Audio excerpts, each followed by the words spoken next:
agree will happen or not happen. We never know, but it's going to be a good conversation, that is for sure. But I tell you Okay. that the format has changed a little bit. Before we talk about you, you have to talk about the conference. Now, Oh, I've done okay. Instead this. of you talking about it, Exactly, sure, no exactly. problem. Please.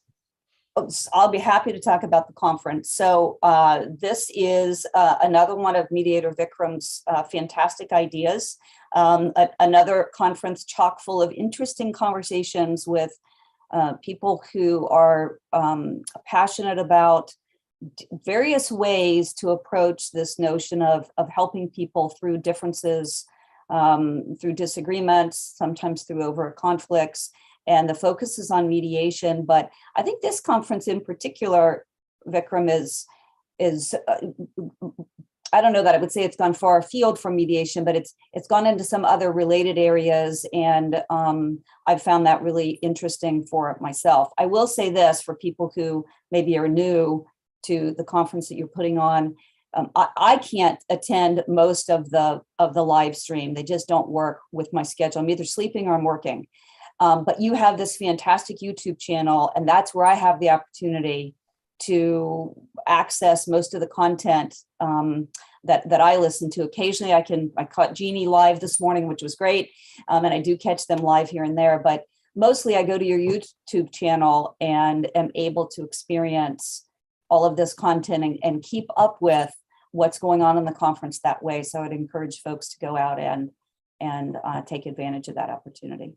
Perfect. Thank you very much. Of course, like you said, everything's available on the YouTube channel. How do you find the YouTube channel? Either can search Mediator Vikram on YouTube, or mediatorvikram.com has the link. So, of course, we started on 18th May, Ken Cloke's birthday. Nice of him to celebrate his birthday with us. And we're going to celebrate World Mediators Day on that day. I'm going to. I keep saying that. I'm going to. Whoever joins me, very nice. And beyond that, I think what hasn't happened is that subscribing to the channel. Teresa, I'm sure you have, but please spread the word. Let people subscribe so that at least, well, like I was telling Jeannie also, that the moment a notification comes, at least you'll watch it. And that's the whole idea, that people listen to these conversations, which they otherwise, maybe it's a different thought process. Maybe you haven't looked at it from that perspective, but if you do hear it, we might be able to look at the mediation developing in a different way, which was what we were talking about with Jeannie. The way mediation has been exported, has that affected the way, and is this going to affect the way mediation is practiced in other parts of the world? Is it still the right time to be able to avoid certain problems? So, Teresa, you have to. Yes, you were saying something. Well, and I'm just going to say that that's one of the main reasons that I enjoy the work that you're doing, is because, and I've talked about this before when you've had me on, you know, I in a lot of ways, I live and work in this very sort of narrow place, you know, kind of this bubble, and even in my mediation work. And so the opportunity to hear these different perspectives from people around the world, where mediation means lots of different things, and is being practiced or not practiced in lots of different ways, is really helpful to me. And then, of course, in my day-to-day work, a lot of the prior conference material on heart, soul, and spirituality was really relevant to the work that I do on a day-to-day basis as a mediator. And, you know, thinking deeper and incorporating some of what I've heard and accessing some of the suggested reading materials was really helpful to me as well. But getting that amazingly broad perspective is to me the biggest benefit of what you're doing. So That's really nice, Teresa. that. I'm going to take out time to start editing videos. I'm going to take out this clip and I'm going to put it out there. So nice to hear this. Now, this is going to be the practice. Let people talk about the conference. See, it feels like, look, it just feels good. Okay, maybe we're putting something out which actually people are benefiting from. I think that just feels really nice. I mean, it just, these are, like I keep saying, this is just conversations, but those conversations can lead to something good somewhere. What better? What better? So, Teresa, you have to tell us about yourself. And we, of course, the topic you said, mediation, a profession, question mark. So that's going to be that. So please tell us about yourself. So just saying to start, you put the question mark after, right? Yep. And so that may be some of the spirited conversation we might have today, and maybe we will agree to disagree on some things. So I am a psychologist by training, spent most of my work life working alongside the court system in some way or another. And over time, decided that I wanted to be more in the area of helping people resolve differences outside of that court system. But it really turns out that I still do work kind of in the shadow of the court, which is something that I'm sure will come up today, because that's one of your concerns. So I do work kind of in the shadow of the court. And even though I was a certified mediator, because we do certify them in Florida, which is something I'm sure will also come up today in our conversation. I was certified since, I believe it was 1994. I didn't do that much mediation. I used some of the skills that I used in the training, two other words that we'll probably talk about today. I used some of those skills, but I really wasn't working actively in mediation. And so it took a real shift for me of dedicating my work life to shifting my work and not taking, candidly, what was the easier path to continue to do what I was doing, because it is a profession for me. It is a way that I earn a living. And shifting that to do the kind of work that I thought was important for me, and then I thought might be more meaningful for the families that I work with. And so that took me a number of years. But at this point, I don't do any litigation support services. I only do mediation, collaborative law, mostly collaborative divorce, but some other types of collaborative processes that I know you talked to Mark and Lisa about. So I do collaborative work, and then I do some work that is really working with families that have children, or families that children and they have some conflicts, or working with families that are having some conflicts about their older family members. And I work in both of those areas, but not in any way supporting any court processes. Perfect. But why didn't you participate in the discussion on collaborative practice? Why didn't I participate? Yeah. You didn't. I did not participate. Yeah. I'm going to be so frank with you, right? One of the things I really like is how much content there is to choose from and all the different topics. But on the other hand, it can be overwhelming at times. I don't know how you do it. And I just missed it. I just missed that it was coming. And then by the time I saw it, it just didn't fit my schedule. Look, I've tried to make life easier. Again, I don't know how you do it. I do work here in my office to make a living. And so there's only so many hours that I can do this part. Think that you're also in some way contributing to changing the world and the thought process towards mediation and taking it forward. So that larger good also is what you have to do. That's part of your practice. But how are we going? Yeah, exactly. But how are we going to start? One way of starting is, let's put out one definition of profession. Or before that, if you want to tell us what mediation means to you, we can start with there, because it is mediation, a profession. So then we want to start with mediation. You want to tell us what you think? Yeah. Sure. So for me, mediation is an opportunity for people who are having a difference to sit with someone who may be in the context of the difference in some way, as part of a community or a neighborhood, right? Depends on where you are in terms of how mediation might be done, or maybe outside of the process by design, someone who's not within that, or not outside the process, not within that conflict, but to sit with that person, or sometimes it's a team of, we'll call them mediators for right now, a team of mediators or a single mediator that helps the individuals move through that conflict with the possibility of reaching a resolution, right? And I know you're going to talk about success, so I won't linger on that. You know, what is success in mediation? Is it reaching a resolution, or is it reaching a settlement if you're in a legal process? Sometimes it's just making movement within that area of difference and conflict. And the mediation process itself may not lead you to a conclusion, a resolution, or a settlement. And so if it doesn't, then there's going to be some other next step that may be mediation or may not be mediation. But it's just that opportunity to have someone sit with you and work through those differences and see if they can help you find a next step or a resolution. Because, So whether that, go ahead. Do you want to talk about that first before we get to because I was just, I mean, for me, I feel life has become much easier today because of the Singapore Convention, because at least like the US has signed it, India has signed it. So in principle, these countries have agreed to a definition.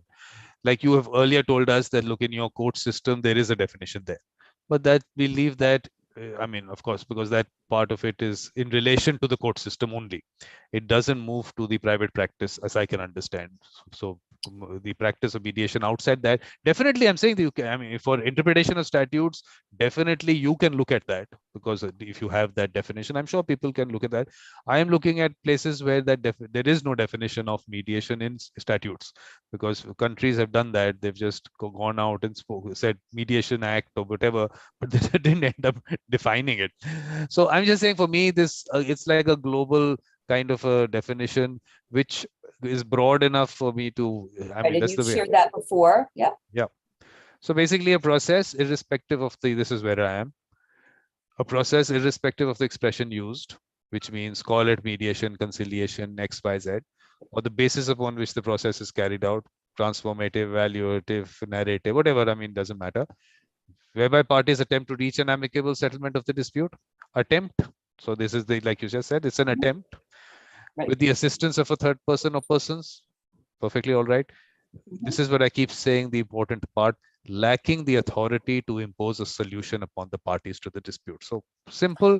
Yeah. I agree with the last part, and I'm sorry I left that out. And I think somewhat that's that idiosyncratic, I know that, and would never mix the two, but I understand that other people don't necessarily know or understand that. Yeah. And that's a really important part without the authority to make the decision for them. Yeah, not even make a decision, not even impose a solution. I mean, basically to do that. So that, look, according to me, whenever these things come out, a lot of people from various countries sit when the UNCIT trial is discussing this, although it was in relation to international commercial disputes. Mm-hmm. That is what the Singapore Convention is about. But this is because the purview of that body is for that. But it's not that you don't take it anywhere else. So I'm taking it in whatever definition of mediation, whenever, because I find this a very nice way of putting it across. Because otherwise there is so much confusion into putting in various elements. So this is not mediation. This is mediation. If you do it evaluative, you are not doing mediation. I keep hearing all that. So now let's take all that out, because like I keep saying, you are confusing the user. The user doesn't know all these nuances of mediation as you want to put it. So now do we move to the definition of profession? Sure. Okay. So one definition, let me put one out. We can find lots of them, I'm sure. Let's put one out, which I just one search gives it to me. This is the Cambridge Dictionary.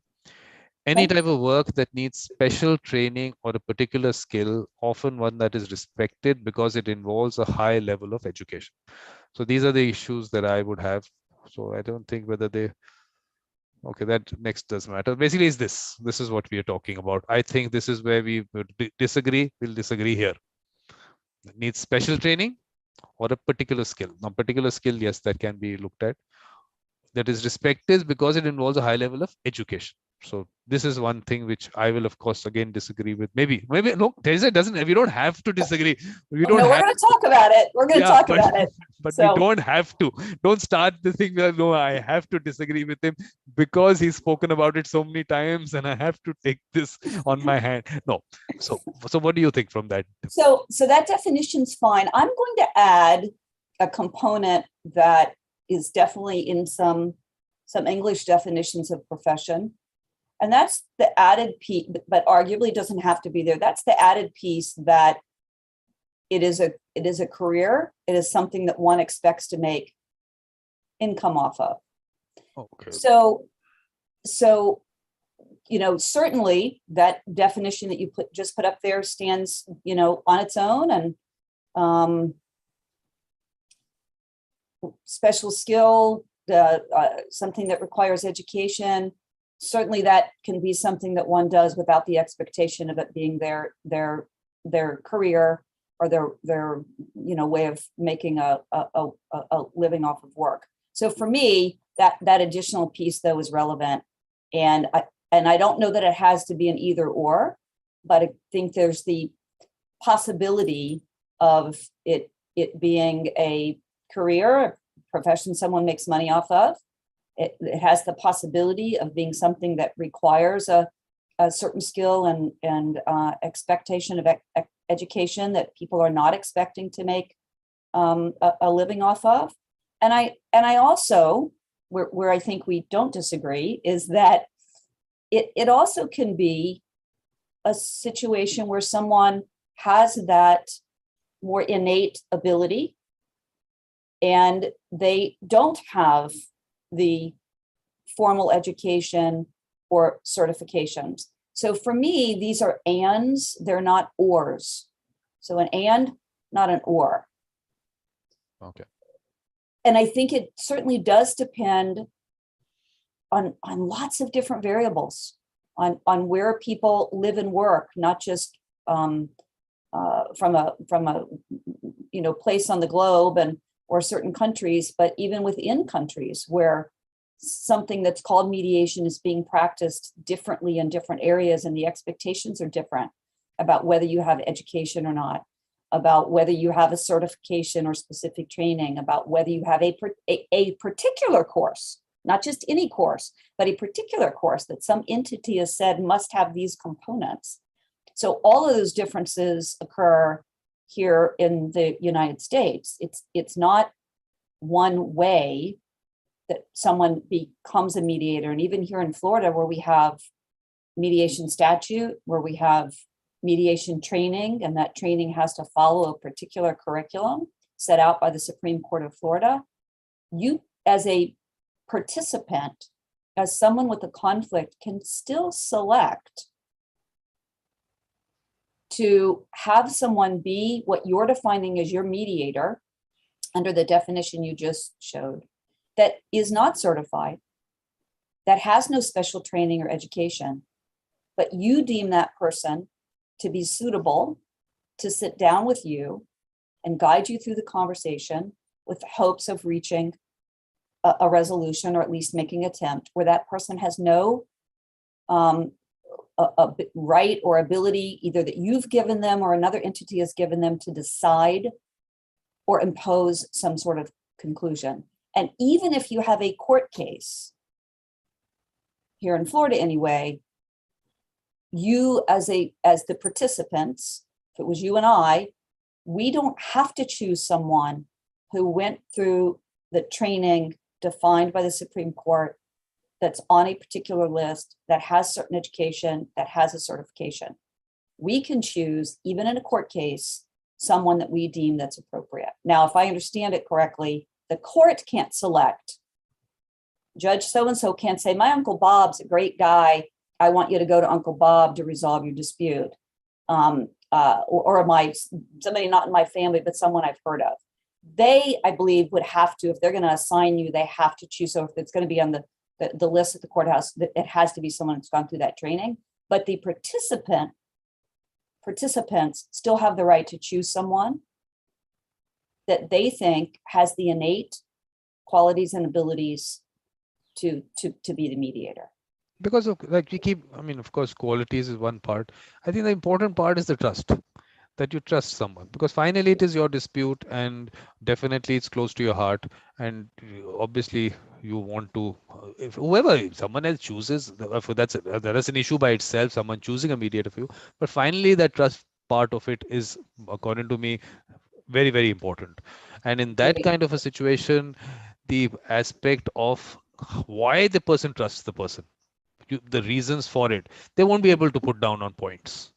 It's because of whatever, I keep saying that even in, say, traditional aspect of it, or in families or communities, those people, they know Why do they choose those people? If you ask them, they might not be able to tell you, because there are a lot of factors which go around choosing that person. I keep saying that it is the conduct of that person in that community for the last, maybe it could be 70 years. Some of them might be 70, might be 80. Mhm. 70 years, the person has observed this person and has seen the impartiality of the person, or whatever other. I'm not even I have to put down into words by itself. I don't think it's correct, because there are so many factors which go into it. So I'm saying that trust that is there has a lots behind it. And to be able to say that, because look, there is always focus in that definition of profession on training. It always comes up. I see a number of other definitions. We can have a look at them. I mean, that's not a problem, because whenever that happens, this is especially one that involves prolonged training and a formal qualification. These things always come up. And I think they come in the way of people connecting with mediation, because definitely their understanding of that person is there in their mind. But when it comes down to these elements, might start questioning that part. They might say, oh, maybe that's not the correct way of looking at it. This qualification is the way to actually gauge a person as a mediator. And that then you go totally away from the way mediation should be practiced, according to me, because finally, like I said, that connection with the mediator is what is important. This qualification doesn't, yeah. So according to you, you know, when I think about, you mentioned Ken Cloke in your, which I didn't when you asked me to talk about the conference, and I omitted that reference, which is really important. And I've heard you tell a part of his story, so I'm not saying I know it. Probably should have looked it up and tried to fact check here, but you've told a part of his story, and I've heard you tell it a few times, which I think, if I got it right, essentially says that Ken didn't sort of step into this mediation work until maybe a little bit down the road in his adult years, right? Yeah.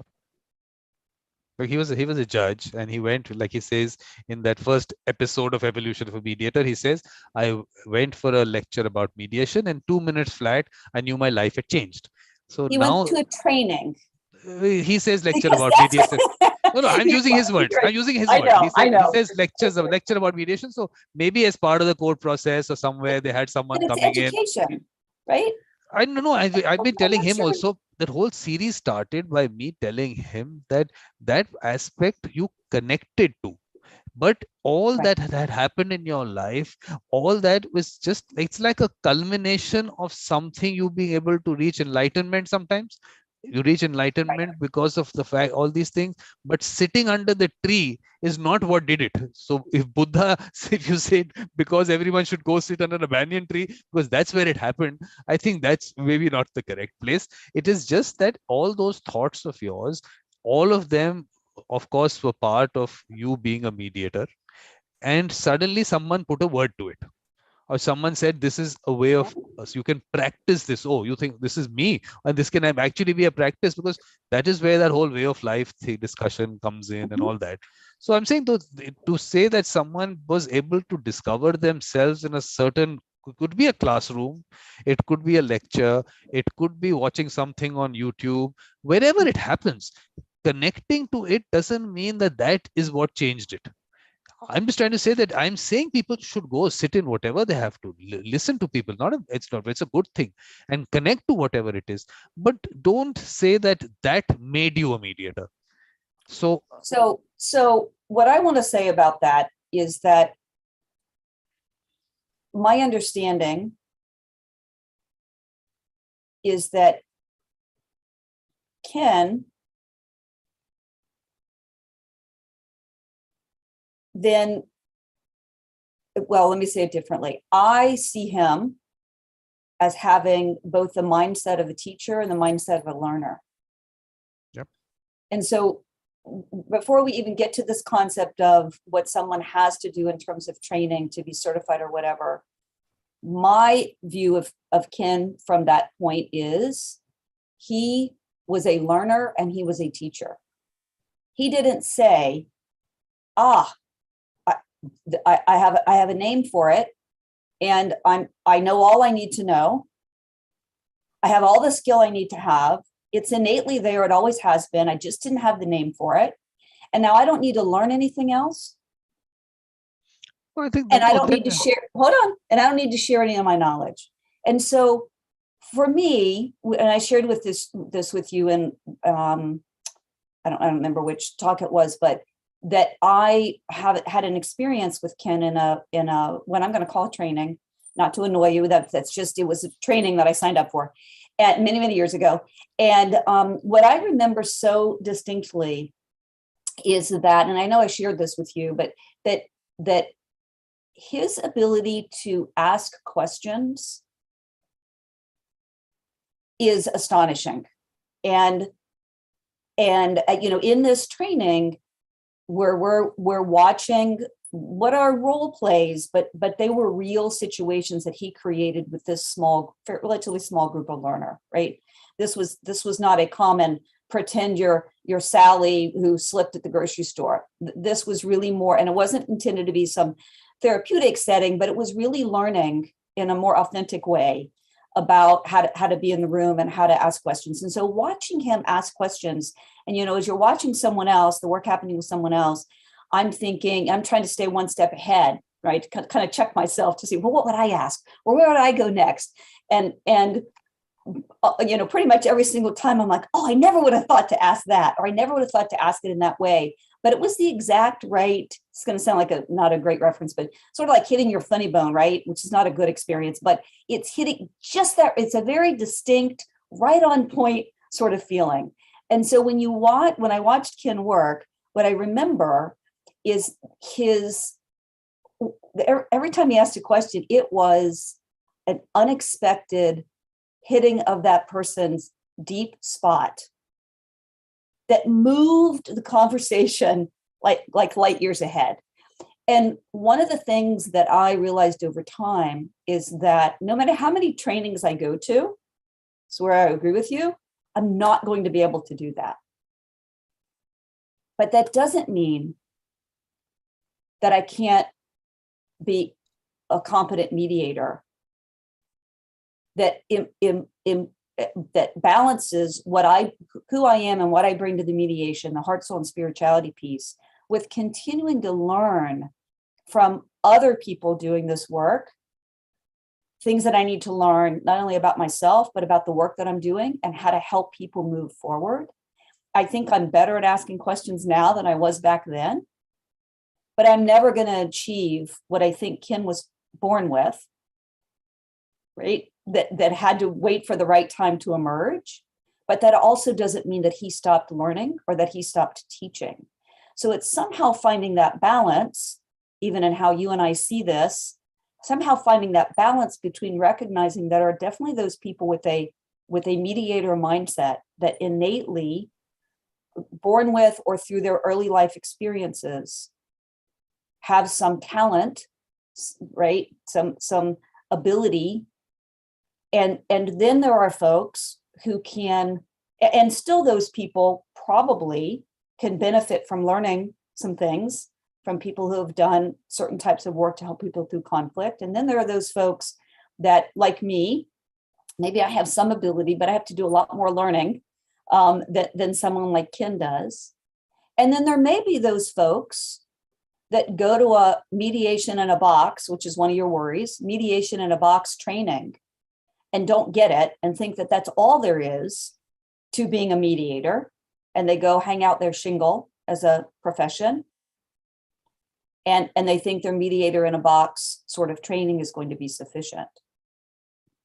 Yeah. Because I tell you, the problem that I'm facing because of that is that we want mediation to be something that people use, not a word they use, the process that they use. Right.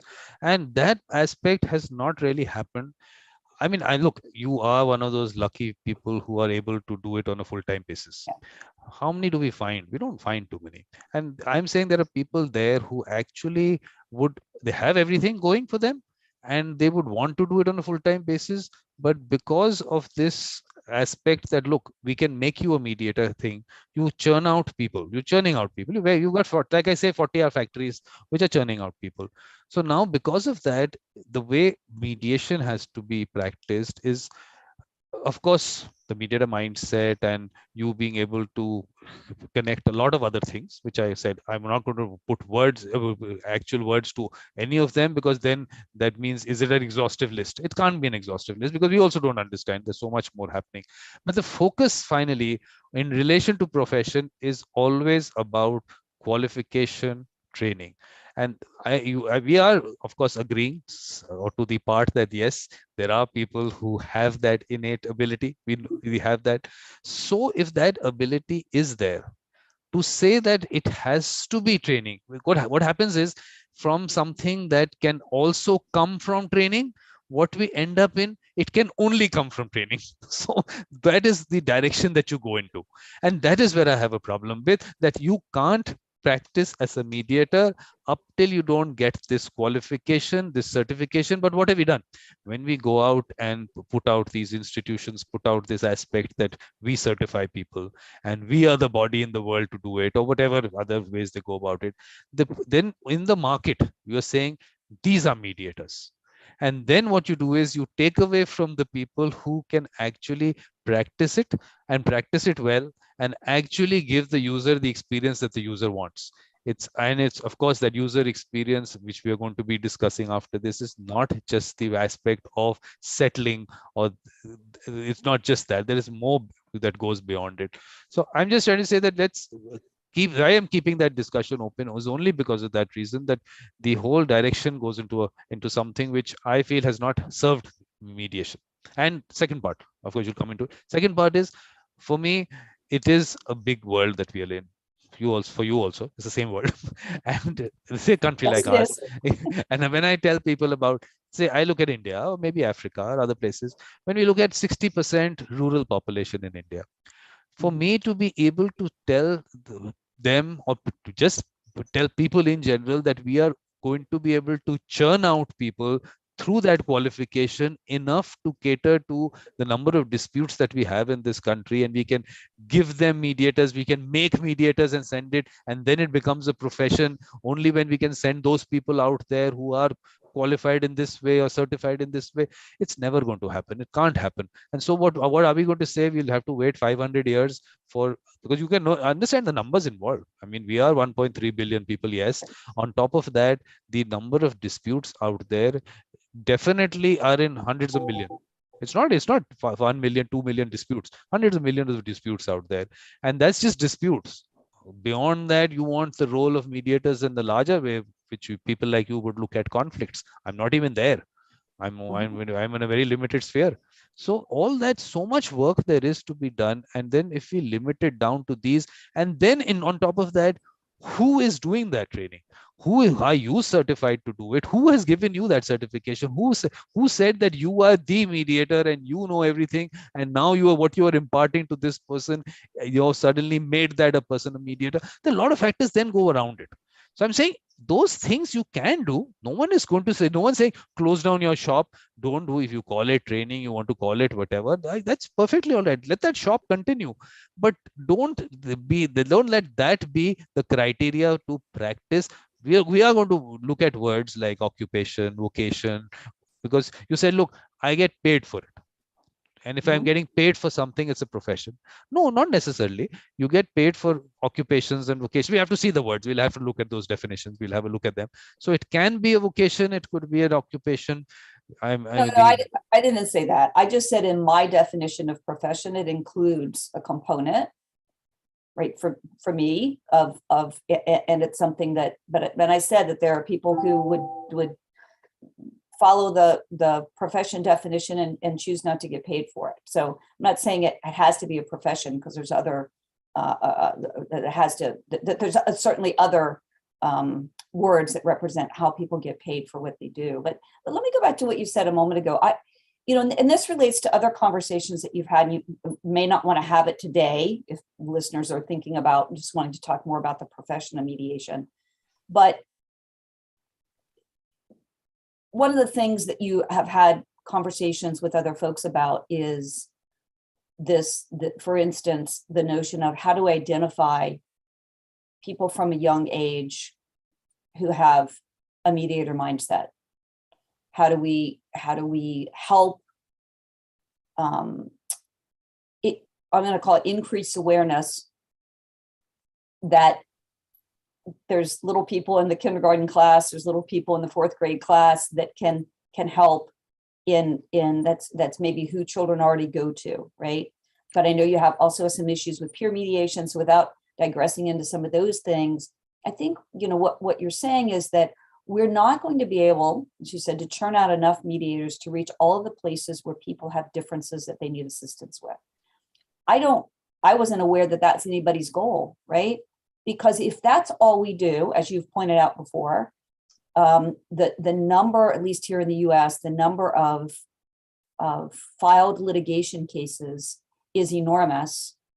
And although I'm not sure you have all of the data, as Jeannie tried to point out to you in one of the conversations you had with her, I'm not sure you have all of the data. There's certainly some accuracy to some of the data you have that says that we just continue to be more and more litigious in spite of mediation growing and growing. So maybe we're not making a dent in that.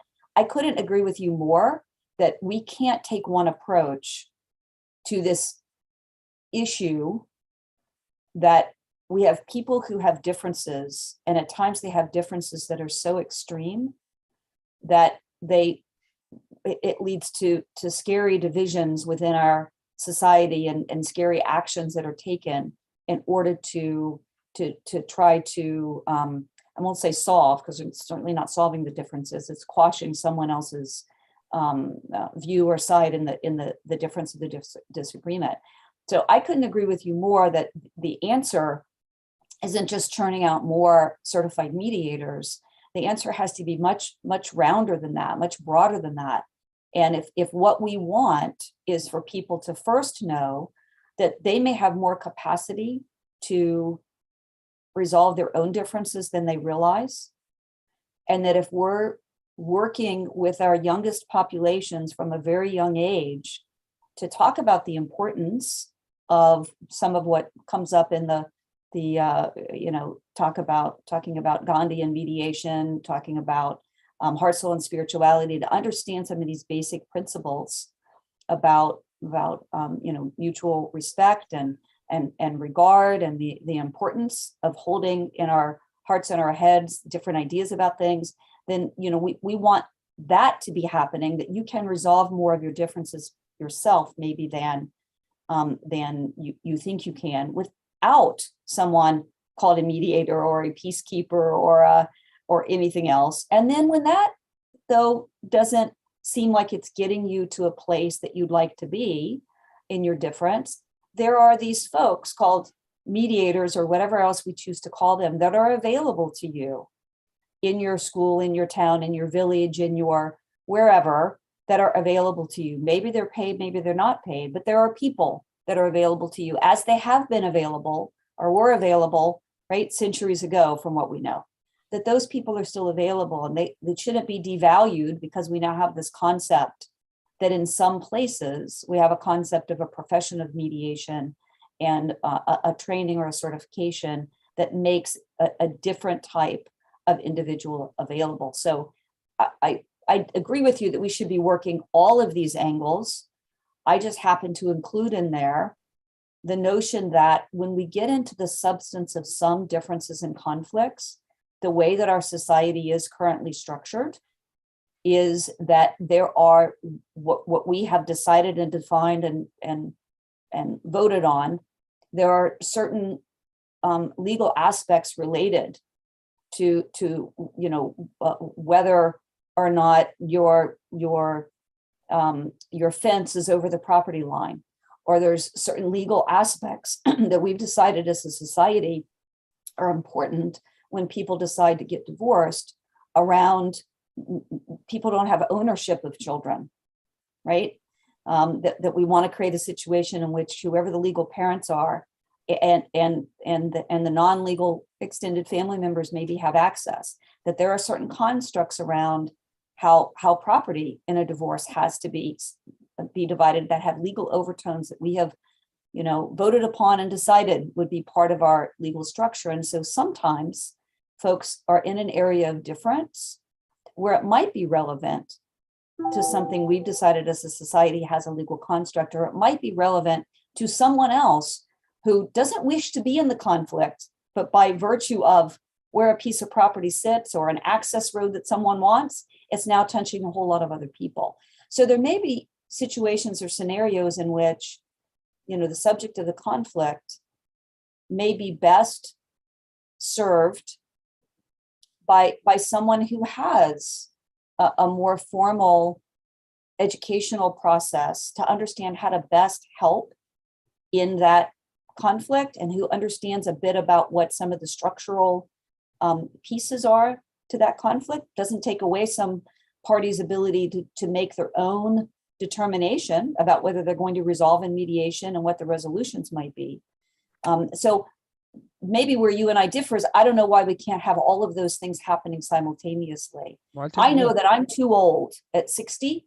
If I'm going to wait until we go back and we reverse it and we correct mistakes that we've made and we rebuild people's notions that they can resolve their own conflicts, and when they can't, there's people in the community available to help them, that's not going to happen. You said 500 years. Well, certainly not. It's not going to happen in the next 50 years. So I don't know that we're going to turn all of that to be able to provide, whether it's certified trained people or whether it's growing it from the ground up again. And so for me, I want to be able to think about how I best operate within this opportunity that people seek to have access to folks that assist them. I know that I'm very fortunate that people do call my office line and say, we want mediation. And that doesn't happen a lot of other places. And they know what they're asking for. Yeah, that's the way it should have been. That's the way it should have gone. But let me first of all start with the first thing that you said. Jeannie and I, what in terms of statistics, what she was talking about, we were talking about community mediation. Then I was telling her the statistics that there are only 400,000 matters and 400 community mediation centers. She moved that discussion onto the number of mediations that happen. And we don't have statistics on that because there's so many people doing it. But that discussion of ours was only on community mediation, and there were statistics available on community mediation. So that discussion was, according to me, it was not in that situation wasn't relevant. But otherwise, whether we have statistics on the number of mediations happening in the country where 100 million cases are filed, and I had gone into showing her the jam situation that that's the more general statistic, right? That's not specific to community mediation. Yeah, exactly. Yeah. That was the idea, because the thing is that actually in relation to the community mediation was not relevant really, because we were talking about community mediation. And for me, the point was that if in community mediation over those years, only 400,000 matters go there while you have 100 million matters on that end. So I feel that maybe we've gone wrong somewhere. I'm not saying you've gone wrong somewhere. Okay, I'm not trying to put it as a me and you situation. It's us as the world maybe. So that part of it was, I'm saying statistics there were, I don't think we didn't get it wrong. I'm saying I didn't get the statistics wrong. It's just that don't have all of the information. That's all I'm saying. Yeah, on the general aspect of how mediation is being, how many mediations happen in the US, those statistics are not available to us because every mediator is not putting out the statistics somewhere. Definitely, you don't have a central database onto how many mediations happened and what happened. So we don't have that. But in relation to, I'm saying that whenever I talk about the larger global perspective, because it hasn't really taken off in some places it has mediation because of the court system is discussed. Okay, there is something like that, but not practiced outside that. So we are still at a better situation right now if we can take it in a direction which I feel is more connected to what people will connect to. So that part of it maybe have not moved away from so much. What does that mean? More connected to what people will connect to? The process, not the word. So a process, look, let's understand that societies are different in various parts of the world. So when we talk about the US and people talk about the US, I'm not saying there should be any generalization, but there is a generalization on individualistic societies. Okay, it's an Mhm. individualistic society. I don't take that because in the US, obviously, there will be people who will be living in a certain manner and they will be, I mean, it's not right to generalize on societies, but for a moment, we'll take it on that perspective, on the individualistic Right. society. So maybe there are lots of societies in this world which are not individualistic, so they are maybe still connected to certain aspects. Call it traditional. I mean, let's if traditional. I mean, what is tradition? Forget the word, whatever is tradition. What is the practice today? So in families, are there people whom they sit down with? In communities, Mhm. are there people they sit down with? They, okay, we have to differentiate between the aspect of being told what to do and you have to do it, and one is you told what to do but you don't have to do it. So the distinguishing Mhm. between the whole concept of whether that is mediation and all, that can be made. That's an easy thing to make. We know that. I mean, if the person is forced to do something which they don't have a choice, we know it's not mediation. So that part can be cleared out. I mean, I know that's not difficult to do, Mhm. because a lot of times when you talk about traditional things, people go to that extreme. No, in traditional societies they are told what to do. No, you have to dig a little deeper whether they had a choice and they took that because of the fact that they wanted to be part of the community. So they did choose that. And that's, I mean, there's nothing wrong. Like I keep saying, you heard me so many times. The social pressure is not a bad thing. You want to be Mhm. part of a community and you feel for the community you're doing it. So I don't have any issue with that. So that they're connected to. Now to tell them that, look, that's not a mediator.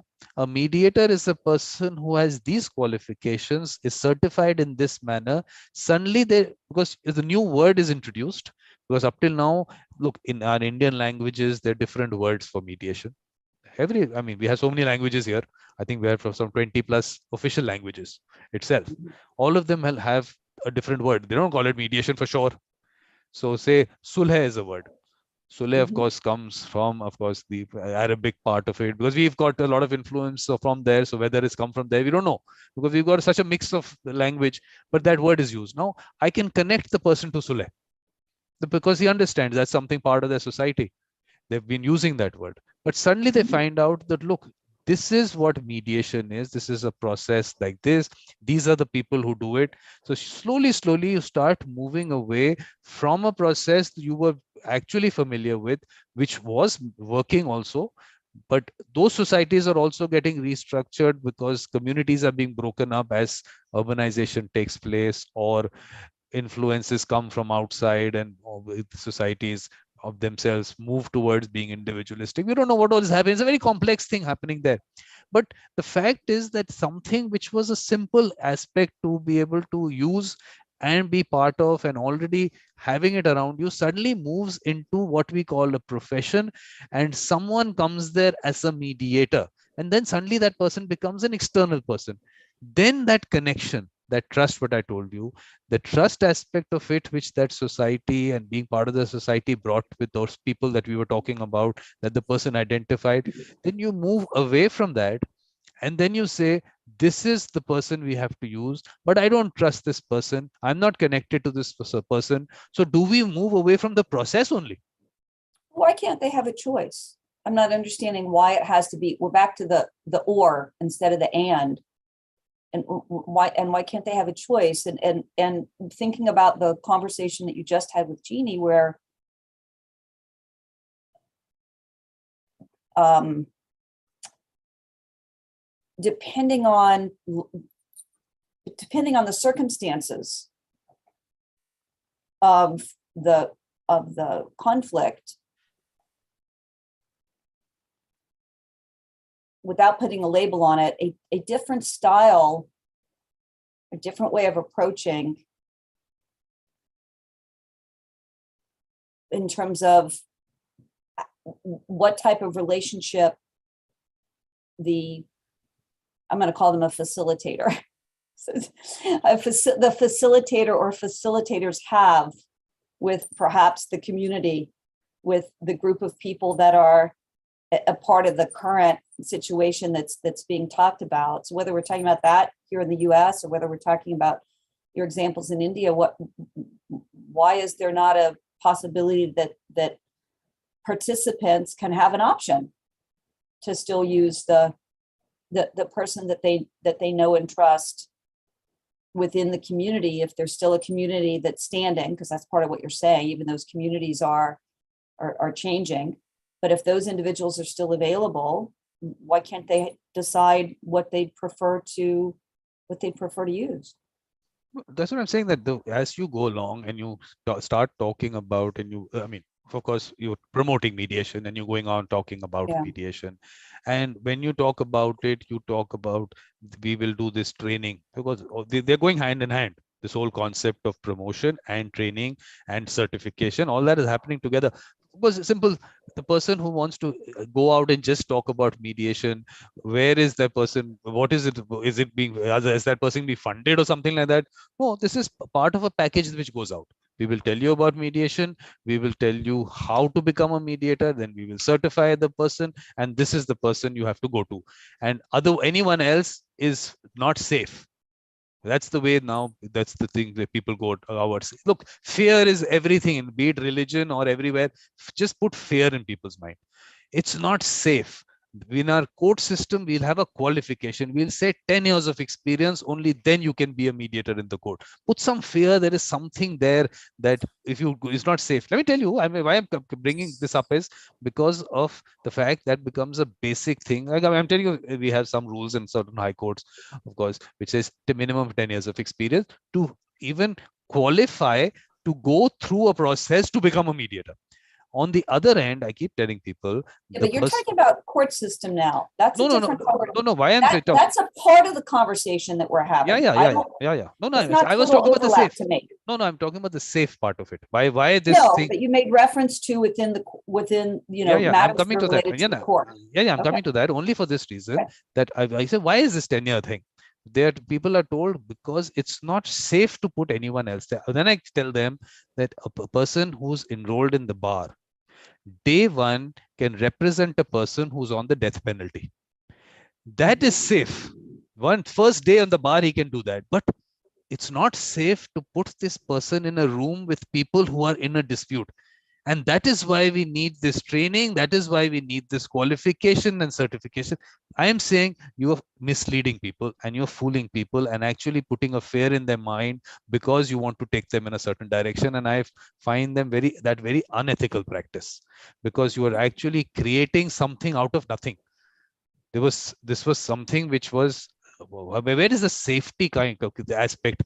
Where did that come up from suddenly? That suddenly by going the thing, now you are a safe person to be put in a room with people with a dispute. No, they trust the person whom they bring into the room, and they won't bring anyone into the room. It's not going to happen if you think that's the way it's going to happen. It's not easy to tell people to pick up a mediator where both of them can choose. It's not easy to do that. It's their choice, and it's different people looking at people differently.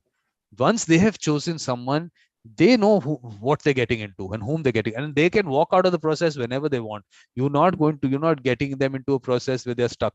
So why are we creating all this around this whole mediation and this whole thing that no, we can only put certain people in the room, we can't put other people into the room?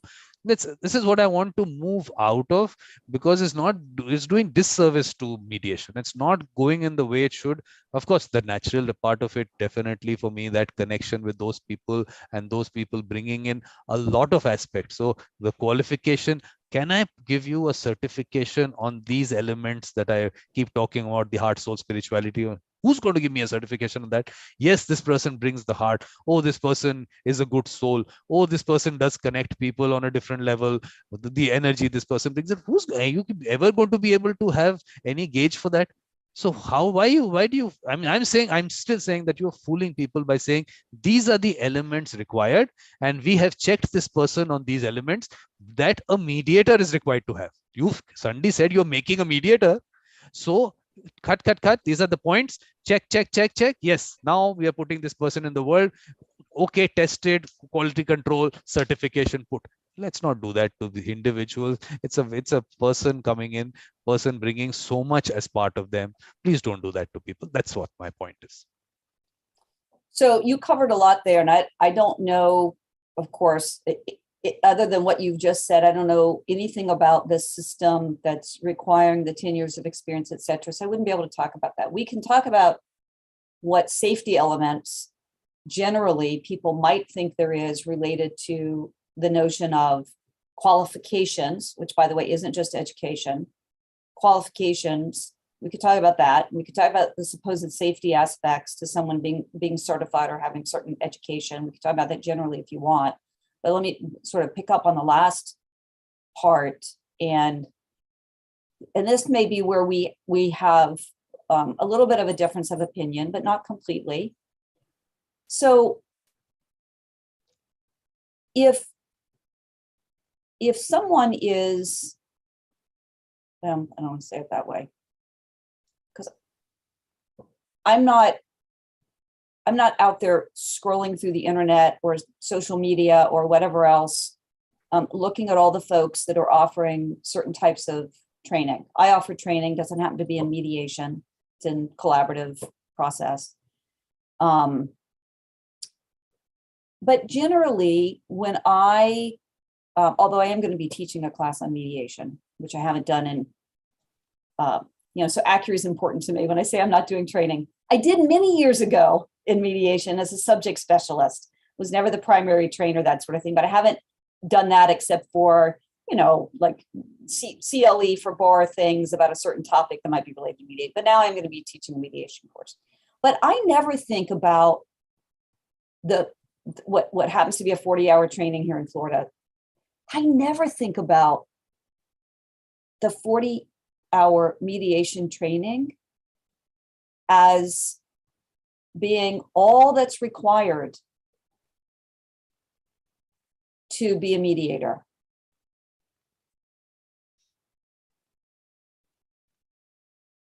Nor, or at least where I practice, is that perceived to be all that's required to be a mediator. Now, if we more narrowly say that's enough, and it isn't here, but that it's enough, get your 40 hours, and now you are considered qualified to be a mediator. I certainly could see where that would be problematic. But even with that, I don't know how you assess heart, soul, and spirituality. And so does that mean that that's completely not brought into those 4-hour mediation trainings? All I can say is, I think most trainers who are doing mediation training that I'm familiar with most definitely are exposing trainees to the concept that don't think this makes you a mediator. Again, I'm not picking on anybody's advertising if that's what's right. I'm not saying it's not happening, but don't think this makes you a mediator. It helps you meet some requirement that you might need to meet in your particular area of the state or area of the country. But this isn't everything, and it's not the end. And the parts that can't really be taught are those parts about who you are and what you bring into the room, and what you bring entering the training, what you're going to know more, and what you take out of the training, and who you're going to become along the way related to that. So if you'll give me let me share one thing. This happens to be about collaborative training, because we just had our statewide conference for our Florida Association of Collaborative Professionals. And I was there, and I ran into, I'll use his first name, I don't know, maybe he'd want me to use first and last for advertising, but I'll use only his first name. And Derek ran up to me at the training and said, "Hey, it's Derek, I was in your training." And so we were talking about, and I said, "Well, how's it going? Are you doing any collaborative work in collaborative cases?" And he said, "Actually, I've had a couple of cases," which of course isn't very much in his overall, in terms of the profession, right? And trying to make a living at it. But what he said to me was, what he talked about was how much impact the training had had on him. And he said, even though I'm only doing a couple of cases, I notice already a shift in how I talk to clients when they come in. A shift in questions that I'm asking them and the relationship building of it. I notice a shift and how I'm working on litigated cases and my communication with the other lawyer. And so for him, he's living the concepts and the principles that he learned in the training. He knows he's not reached some end point. All he's done is he has done a check mark on what is typically accepted. It's not a certification process in Florida, but what's typically accepted in most areas here, that says, you need to have some specific training in doing collaborative work. That doesn't mean that we're assuming that those 2 days makes you a collaborative professional, because you come into that training with all kinds of other experience personally and professionally. And the assumption is you're going to continue to develop in this role, in this different way that you want to help folks. What I'm going to do is, for the moment, look, because the collaborative practice and what that entails, that'd be a different area. Yeah. Why I'm saying that we should not put in other examples there, because mediation for me being something which is, it's something very, very, I think, different from maybe other trainings that people go for. So there'll be a lot of trainings people doing for various things. I'm not going to get into all that because each of them will be different. But from the perspective of the terminology, of course, I say that let's call it skill development first of all, because there is a skill that the person has. You can do your trainings, you call them training, but are you doing it for a person who has that skill and you are developing that skill, or you are generally training people on a particular training on whatever? I mean, I don't know what way you can break it up into various aspects or whatever you do. And that is something that a person takes knowledge from there and implements it in their life, however they benefit from it. Perfectly all right. That's a different thing. But here, for me, it's specifically down to that person whom you call a mediator. So that aspect of it, that skill development that will take place, it might happen by the person's own evolution through their own circumstances, life experiences, practice as a mediator, could happen by reading some things, because you connect to certain aspects, because there are part of it, it's part of you. There is some thought on it somewhere, maybe that happened. But this summer you read Ken write something, and you connected to that and you took it from there because it was a thought process that resonated with you somewhere. So wherever you pick up from, that's a skill development aspect. But here what we're trying to differentiate between is that there is no skill, but I will put that skill into you. So that is where I feel you go wrong, because of the fact that you are putting out. I mean, look, when I talk about this aspect is in relation to a machine doing it or a person doing it. So if the machine doesn't have all those elements that I'm talking about, the larger elements, but you can actually program that machine, or call it whatever training you put in, all that material you put into that machine will function. It will be able to do some activity there in relation to people also. I mean, when you say asking questions, machines have reached levels where they can ask questions, they can do all that. So it's not that they can do some, I mean, in terms of, again, what is success in mediation, we'll discuss, but maybe they can help them settle matters, because machine learning, artificial intelligence will go places. So now, if that is what you want, you can do it to people, you can do it to machines. But the skill that I'm talking about is a skill which brings in a lot of factors into it, and you can develop it, but you can't program it. I mean, I don't know whether you get that point. I get that point, but I guess the question would be then, does Vikram have some test that he can give to people? The user. That's what I keep saying. It's the user. Leave it to the user. They will identify the people. Who has that. Exactly. That's what I'm saying. Their gauge, we can't put into. Oh, good. Jeannie is here. So you've got the right point here. Exactly that. That is exactly. Teresa. Hi there. But Jenny is not correct on your part. Okay, we are supposed to start right on time. Now already we've certain part of Gosh, I social just looked media. at the time. Oh my gosh, we're not even finished. Exactly. And the best part is, I think Facebook has already decided that this event is not happening. It's already must have said event cancelled. So, Oh, but anyway, let me look. Teresa, we are going to continue this conversation. It's not that we have given up on it, but certain thoughts have come in which you will also process. And I don't know whether, I mean, I've understood what you're saying. I mean, not a problem. So we'll take it up. So at this point, Teresa, just a final goodbye kind of message that you want to give right. us.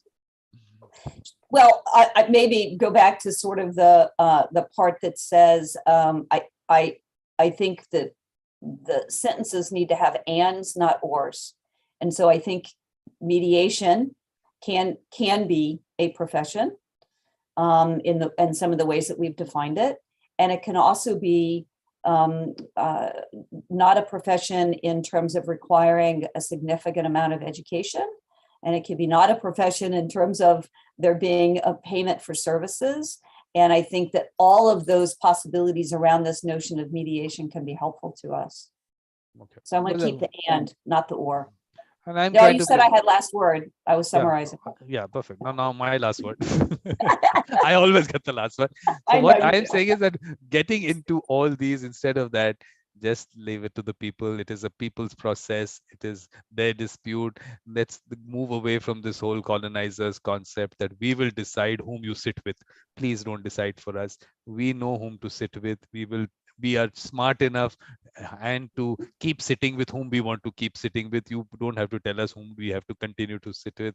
We'll identify, we'll get the person into the process. Please leave us alone. Don't do this to us because you're not doing service to mediation and mediators. So that's my last word. So thank you very much, Teresa. And please you can stay for this session also, and please drop in for other sessions. No, don't just listen to them on YouTube. Please